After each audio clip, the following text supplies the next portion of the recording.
안녕하세요. 질문 맛집 친환경 텃밭 가꾸기 편을 맡게 된 농촌진흥청 안난희 연구사입니다. 요즘 이래저래 스트레스 많이 받으시죠?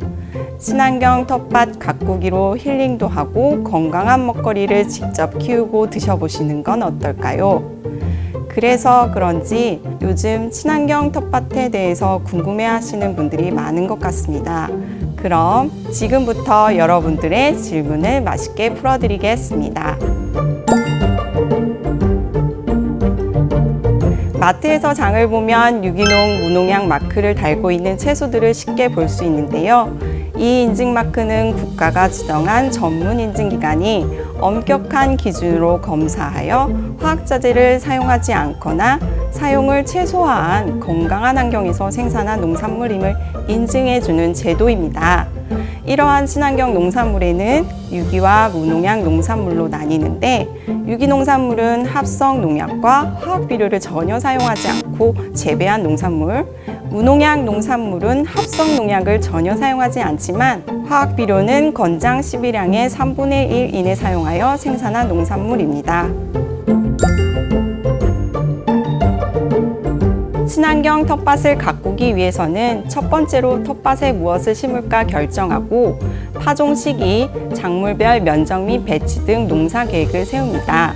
두 번째로 농작물을 심기 전에 퇴비 등 밑거름 주기, 밭 깔기, 일학 만들기 순으로 밭을 준비합니다.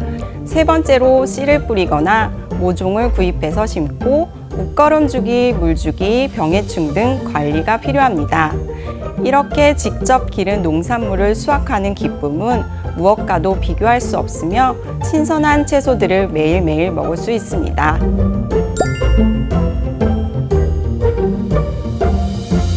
작물에 따라 선호하는 토양 조건이 있기 때문에 작물을 재배하기 전 알맞은 토양을 만들어 주는 것이 중요한데요.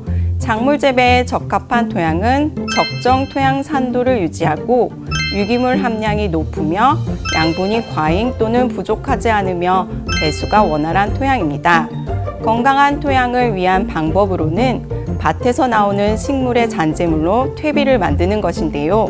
이렇게 만든 퇴비는 토양 환경을 좋게 하고 작물에게 양질의 양분을 공급합니다.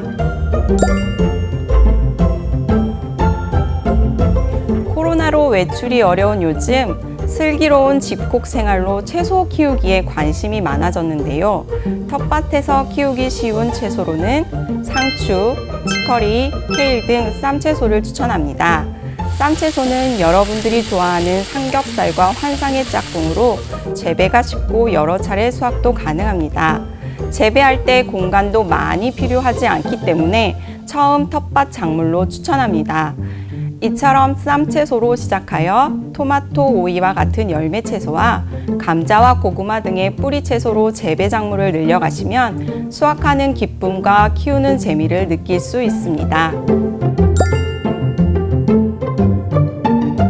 비료는 작물이 잘 자랄 수 있도록 도움을 주는 양분으로 거름이라고도 합니다.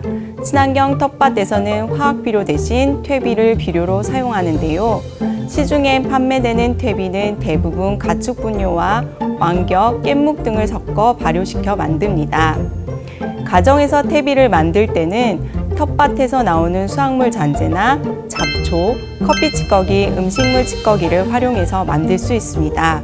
커피 찌꺼기로 퇴비를 만드는 방법은 주재료인 커피 찌꺼기와 부재료인 깻묵, 쌀겨 등을 7:3의 비율로 섞고 수분이 50에서 60% 정도 되게 골고루 물을 뿌려준 뒤 2주 간격으로 뒤집어주고 6개월 이상 충분히 발효시키면 양질의 퇴비를 만들 수 있습니다. 또한 액체 비료로 쌀뜨물 액비, 계란 껍질로 만든 칼슘 액비 등도 집에서 손쉽게 만들 수 있습니다.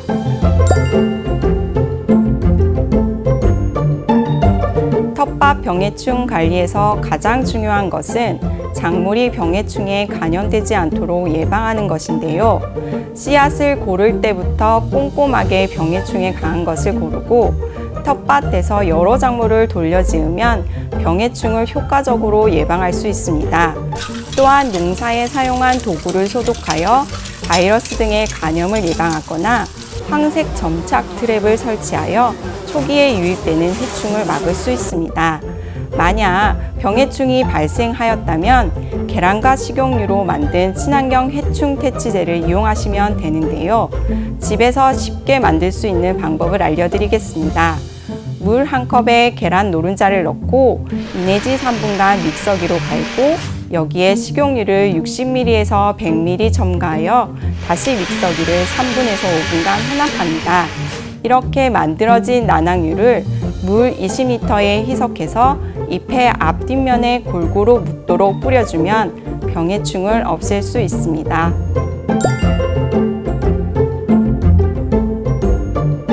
텃밭의 겉흙만 보고는 땅속까지 물이 얼마나 있는지 알기 어렵습니다. 또한 텃밭마다 토양의 상태, 물 빠짐 등의 환경이 다르기 때문에 텃밭에 물을 언제 얼마나 주면 되는지 일괄적으로 말씀드리는 것은 어려운데요. 먼저 우리가 텃밭에 물을 주는 이유는 크게 두 가지입니다. 첫째로 물이 작물의 광합성 재료로 사용되며 두 번째 흙에 있는 양분이 물에 녹아 작물이 이용되기 때문입니다. 따라서 텃밭의 물은 식물의 광합성이 활발한 점심시간 이전에 물을 주는 것이 좋고 물을 줄 때는 텃밭에 너무 물이 많거나 마르지 않도록 나무젓가락 등으로 흙을 찔러보고 확인한 후 물을 주는 것이 좋습니다. 텃밭에서 내 손으로 직접 키운 농작물을 안심하고 먹어도 되는지 궁금하시죠? 결론부터 말씀드리면 안전하니까 안심하고 드셔도 됩니다. 올해 초 서울시에서 운영하는 도시 텃밭의 523개소의 중금속 오염들을 조사한 결과를 발표했는데요.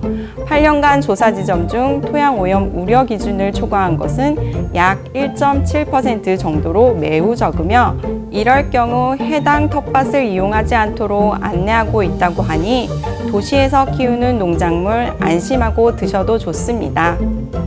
어떻게 궁금증이 많이 풀리셨나요? 내 손으로 직접 건강한 농작물을 키우면서 힐링까지 가능한 친환경 텃밭 가꾸기 오늘부터 다들 시작해 보시는 게 어떨까요? 질문 맛집 그럼 다음에 다시 찾아뵐게요.